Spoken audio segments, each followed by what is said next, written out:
comienzos de los 80, Sergio Antonio Rivera publicó una seguidilla de libros en esta colección de color oscuro, negro de Planeta, y uno de ellos fue Encuentros con humanoides, un libro entretenido si los hay, porque cómo no va a ser entretenido leer historias de encuentros con seres de otros planetas, ¿no? Ahí está, Encuentros con humanoides de Antonio Rivera, 1982, editorial Planeta. ¿Qué podemos decir de este libro tan entretenido? Sí, bueno, es una época que yo recuerdo con mucho cariño porque además, eh, como uno es joven, los años son más largos, no tiene esa sensación del tiempo vertiginoso a la medida que envejece.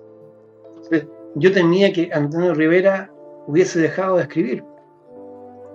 De pronto me encuentro con Secuestrados por extraterrestres, 1981, Planeta. Y el 82, o sea, yo dije, aquí viene una seguidilla de libros, tiene que haber un contrato, me sugirió alguien. Entonces, efectivamente, fue sacando un libro por año por un tiempo, ¿no?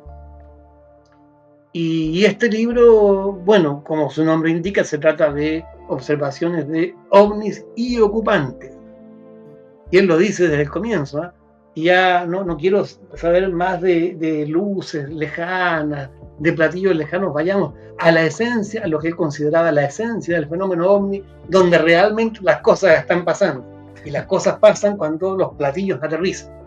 Ese es el contenido del libro, profusamente ilustrado, notable por la información que ponía a disposición de los que no teníamos acceso, Sí. ni a la Flying Saucer Review, ni a la discusión en Europa. Yo por primera vez me enteré de que se había publicado un libro llamado Ciencia Ficción y Platillos Volantes, de un tal Bertrand Meadows, leyendo este libro, porque el capítulo 1, los humanoides de la Belle Époque, entonces inmediatamente se pone en contacto con un tema, ese tema que le encantaba a Antonio Rivera, de los ovnis Julio Vernescos y victorianos, todo el periodo que va entre fines del siglo XIX y ciertamente las primeras décadas del siglo XX, antes de Arnold. Entonces, por ahí. Este libro incluso habla de la oleada del 54 en Francia, y ahí aparecen casos como el de Wilde, ¿se pronuncia? ¿De Wilde? ¿Cómo se De dice? Wilde, sí, de Wilde, De Wilde. sí. Bueno, y otros casos más que son clásicos ya de esa gran oleada, ¿no? Totalmente, y de hecho aparece ahí, por primera vez yo me enteré de que existía el segundo incidente. El segundo incidente, claro, la perrita Kiki, el 10 de septiembre del 54, pero un mes después, otro. Y la intervención de Pierre Delval, aquí. También en este libro uno se enteró, por lo menos fue mi caso, de que existía un trabajo de Joaquín Fernández y Fina Darmada, una interpretación sobre los acontecimientos de Fátima, las apariciones de Fátima, bajo una perspectiva ufológica. Y también se le dedica una parte relevante, el ovni milagroso se llama este capítulo, a estas observaciones. Fátima bajo un prisma ufológico. Claro, por cierto, el libro de Fernández y Fina de Armada, del que hablamos en algún capítulo de nuestro programa hermano, de la Biblioteca Ufológica. Así es. Y por supuesto aparecen los humanoides de siempre y otros que no conocíamos tanto, mira, estos que son entrañables, sí, que nos han acompañado, y otros de lo que se llamó David Webb en 1976, refiriéndose a acontecimientos de 3 años antes. El año de los humanoides, 1973, la gran oleada. Y también aparecen aquí, por primera vez yo pude verlos, casos, por ejemplo, aquí tenemos algunas muestras, los de Hartford City están por ahí, ¿no?, junto a otros de otras latitudes, ¿no? O sea, es una apertura a la imaginación ufológica desbordada y desbordante. Hay que recordar que en 1982 habrá gente que no lo sepa o que no haya pensado en eso, pero no había internet, no había celulares, no había YouTube, y la única forma de enterarse de estas cosas que pasaban al otro lado del mundo, que pasaban en otro continente, era a través de los libros o del intercambio postal con otros interesados en el tema, ¿no? O accediendo a boletines en papel, por cierto. Y Antonio Rivera entonces cumplió un papel fundamental para quienes estábamos al otro lado del mundo, para los que no teníamos, como decías tú, acceso a revistas en inglés o en francés, o incluso en español, a las que tampoco podíamos llegar porque no se encontraban en ninguna parte, ¿no? De la revista Stendek, por ejemplo. Tener un ejemplar de la revista Stendek en el año 82 en Chile, difícil. Ni siquiera teníamos acceso a una excelente revista al otro lado de la cordillera, UFO Press. UFO Press, claro.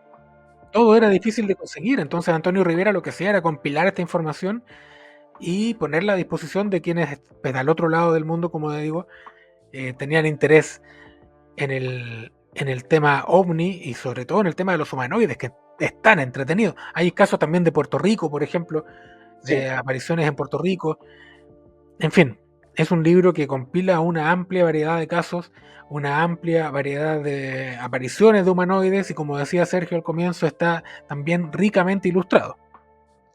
Claro, y también el caso de María Elodia Pretzel en Argentina. Uno de los clásicos de la ufología argentina, por cierto. Sí.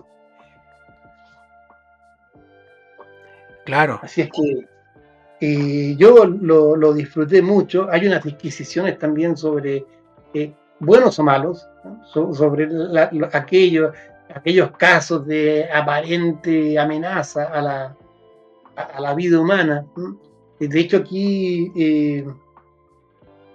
se cita un trabajo de Brad Stiger que se había publicado por Pomaire, por Astros del Espacio, donde se decanta por la hipótesis del componente agresivo de los ovnis, o amenazante, por lo menos en algunos casos.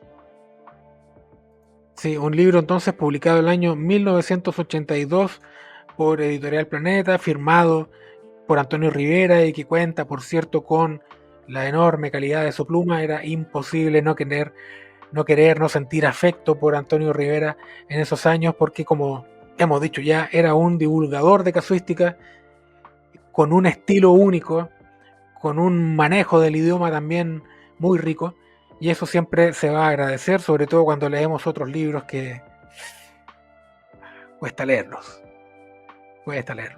Antonio Rivera no, siempre recomendable un libro de Antonio Rivera, independiente de lo que uno piense, de la postura que tenía Rivera frente al tema, sigue siendo siempre un autor importante que vale la pena destacar en esta que va a ser la última cápsula UFO literaria de la segunda temporada. Así que muchas gracias a los amigos de UFOLix que nos han apoyado en estas 2 temporadas, 64 episodios, con 64 libros distintos hemos comentado, y si contamos con el apoyo de ustedes, tal vez nos extendamos por una tercera temporada y comentemos hasta llegar a los 100 libros, quién sabe.